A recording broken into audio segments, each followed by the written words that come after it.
Okay. బంగారు బోనం విషయానికొస్తే అన్న ఎన్ని తులాలతో చేపిచ్చారు? అంటే నేను అనుకున్నాను ఒక 11 తులాలు, 12 తులాల్లో అయితదనుకున్నాను. కానీ హ్మ్. 16 తులాల బంగారం ఇది బోనానికి చేయడం జరిగింది. అలాగే మహాంకాళి అమ్మవారికి పుస్తమెట్టలు గూడా చేపియడం జరిగింది. అందులో గూడా ఎవరి రూపాయి, ఒక రూపాయి గూడా మేము ఎవరి అంటే దగ్గర మీకు తీసుకోలేదు. గవర్నమెంట్ నుంచి ఎలాంటి ఫండ్స్ రాలేదా? అంటే ఈ ఎలాంటి ఫండ్ చాలా సార్లు రికమెండేషన్ లెటర్ పెట్టడం జరిగింది. ఆ! ఇది మహాంకాళి అమ్మవారికి బోనాలు, ప్యాడ్ బ్యాండ్‌లు, తర్వాత హ్మ్. పోతురాజుల ఖర్చులు, తర్వాత ఇక్కడ ఉన్న ఊరేగింపు ఖర్చుకి అడగడం జరిగింది. హ్మ్. గత ప్రభుత్వాలకి. కానీ గత ప్రభుత్వాలు మాకు ఎవ్వరు ఆ లెటర్‌కి రెస్పాండ్ అవ్వలేదు. హ్మ్. సో, ఒక్కసారి 2 సార్లు చూసాను. దాని తర్వాత నేనేం చేశాను, నా సొంత డబ్బులతో నేను చిట్టీలేసుకోవడము. చిట్టీలేసుకొని ఈ మహాంకాళి అమ్మవారి ఊరేగింపు ఇదే ఒక ఈవెంట్ కాకుండా నేను ఇఫ్తార్ పార్టీ ఇక్కడ ఉన్న ముస్లిం సోదరులకు కూడా నేను ఇఫ్తార్ పార్టీకి కూడా చిట్టి ఏసుకోవడం దాదాపు 8,00,000 రూపాయలు నేను ఈ చిట్టి కార్యక్రమం అంటే సంవత్సరం చిట్టి చిట్టి అంటే యేసుకుంటారా? నేను 8,00,000 రూపాయలు చిట్టి వేసుకున్నాను. ఆ! ఒక 5,00,000 రూపాయలు అమ్మవారి ఊరేగింపుకి, ఒక 2,00,000 రూపాయలు ఇఫ్తార్ పార్టీ గురించి, ఒక హ్మ్. 1,00,000 రూపాయలు ఇక్కడ అనాథ స్కూల్ ఉంది ఒకటి. హ్మ్. ఆ స్కూల్ గురించి ఒక నెలలో సంవత్సరంలో 3 సార్లు అక్కడ ఆ పిల్లలకి అనాథ పిల్లలకి బుక్స్, బ్యాగ్స్ అలాగే teachers day, women's day celebration చేయడం జరుగుతుంది. అయితే గత ప్రభుత్వం వేరే, ఇప్పుడున్న ప్రభుత్వం మారిపోయింది. మారిపోయింది. అప్పటికి, ఇప్పటికి మీకు కొంచెమన్నా ఆదాయం పరంగా గాని, లేదంటే ఇప్పుడు రికమెండేషన్ లెటర్స్ ఇచ్చాము అన్నారు. ఆ!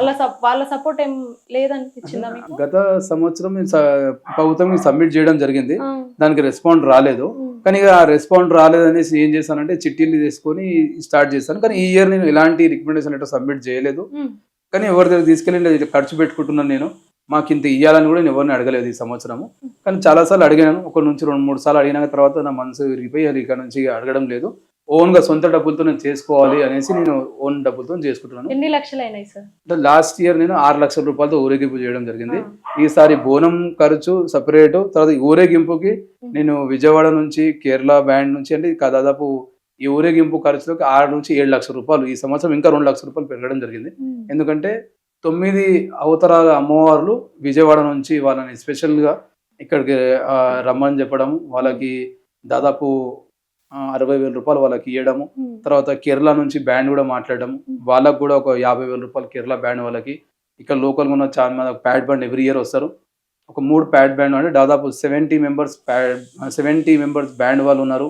తర్వాత ఉత్సవ మూర్తులు వాళ్ళు ఉన్నారు. హ్మ్. అంటే ఆల్‌మోస్ట్ 7 లాక్స్ వరకు ఈ ఊరేగింపు ఖర్చు. ఓకే. ఇప్పుడు బంగారు బోనమే ఎందుకంటారన్న? అంటే అంటే తరతరాల నుంచి వస్తుంది. మీరొచ్చినప్పటి నుంచి బంగారు బోనం అనే అంటే కాన్సెప్ట్. ఇప్పుడు బంగారీ బోనం ఎలాగో సికింద్రాబాద్ టెంపుల్‌కుంది. ఆ! లాల్ దర్వాజా టెంపుల్‌కుంది.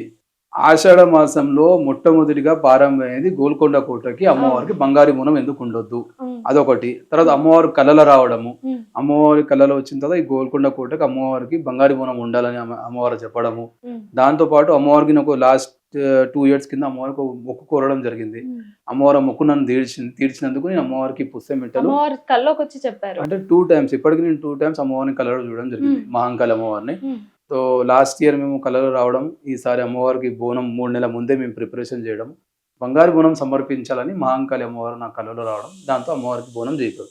అంటే ఇప్పటివరకి గోల్కొండ జగదాంబ మహంకాళి అమ్మవారికి బంగారు బోనం లేదు. హ్మ్. అన్ని దేవాలయాలకు ఉంది. గోల్కొండ జగదాంబ మహంకాళి అమ్మవారికి బంగారు బ బోనం ఉండాలనేసి నాకు మనసులో కలలో అమ్మవారు రావడం. దాంతో బోనం 3 నెలల ముందే ప్రిపరేషన్